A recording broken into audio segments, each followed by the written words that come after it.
ষষ্ঠ গণবিজ্ঞপ্তিতে আবেদনের বিস্তারিত নিয়ে ধারাবাহিক আয়োজনের আজকের পর্বে আপনাকে স্বাগতম। পঞ্চম ধাপটি এই আবেদনের সর্বাপেক্ষা গুরুত্বপূর্ণ ধাপ। চতুর্থ ধাপে বাছাই করা পদগুলোকে এখানে দেখতে পাবেন।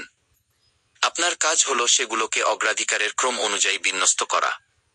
আপনাকে সিদ্ধান্ত নিতে হবে কোন পোস্টটিকে আপনি কততম অবস্থানে রাখবেন। বিষয়ভিত্তিক জাতীয় মেধা তালিকায় আপনার অবস্থান যদি উপরের দিকে থাকে, তাহলে ভালো প্রতিষ্ঠানগুলোকে বেশি অগ্রাধিকার দিতে পারেন। তবে আপনার চাইতে বেশি নম্বরপ্রাপ্ত কোনো আবেদনকারী যদি আপনার বাছাইকৃত প্রতিষ্ঠানসমূহের কোনোটিতে সিলেকশন দিয়ে থাকে, তাহলে সুপারিশ পাবার সম্ভাবনা আপনার চাইতে তার বেশি হবে। কাজেই আপনার এই আত্মবিশ্বাস থাকতে হবে যে এই পদগুলোতে আপনার নম্বর অন্যান্যদের চাইতে বেশি থাকবে।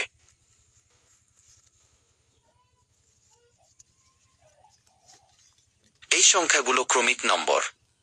যে প্রতিষ্ঠানটিকে সর্বোচ্চ অগ্রাধিকার দিতে চান সেটিকে ক্রমিক নম্বর 1-এ রাখুন। কোনো একটি পোস্টকে যদি ক্লিক বা ট্যাপ করেন, তাহলে এটি সিলেক্ট হবে এবং ডান পাশে 3টি আইকন দেখা যাবে। ঊর্ধ্বমুখী তীর চিহ্নতে ক্লিক করলে এটি এক ধাপ করে উপরে যাবে। একইভাবে নিম্নমুখী তীর চিহ্নতে ক্লিক করলে এটি এক ধাপ নিচে নামবে। এই পর্যায়ে কোনো পোস্টকে যদি সঠিক সিলেকশন মনে না হয়, সেটিকে আপনি ডিলিটও করতে পারেন। এজন্য মাঝের ক্রস আইকনে পরপর 2বার বা ডাবল ক্লিক করতে হবে। পূর্বের ধাপে ফেরত গিয়ে আবার নতুন একটি পোস্টকে পছন্দের তালিকায় যোগ করে নিতে পারেন। এখানে শুধুমাত্র পদটির নাম এবং প্রতিষ্ঠানের নাম দেখা যাচ্ছে।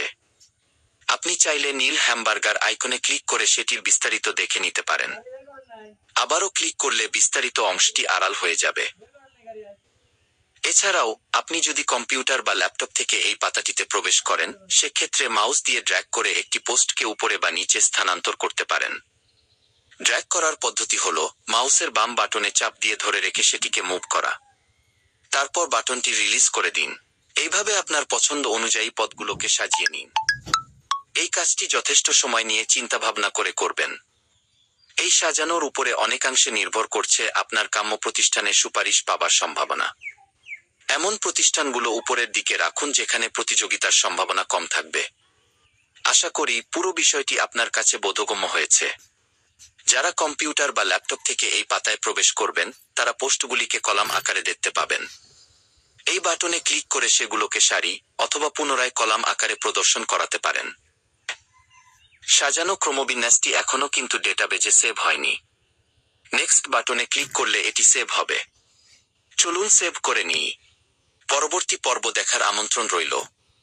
ধন্যবাদ।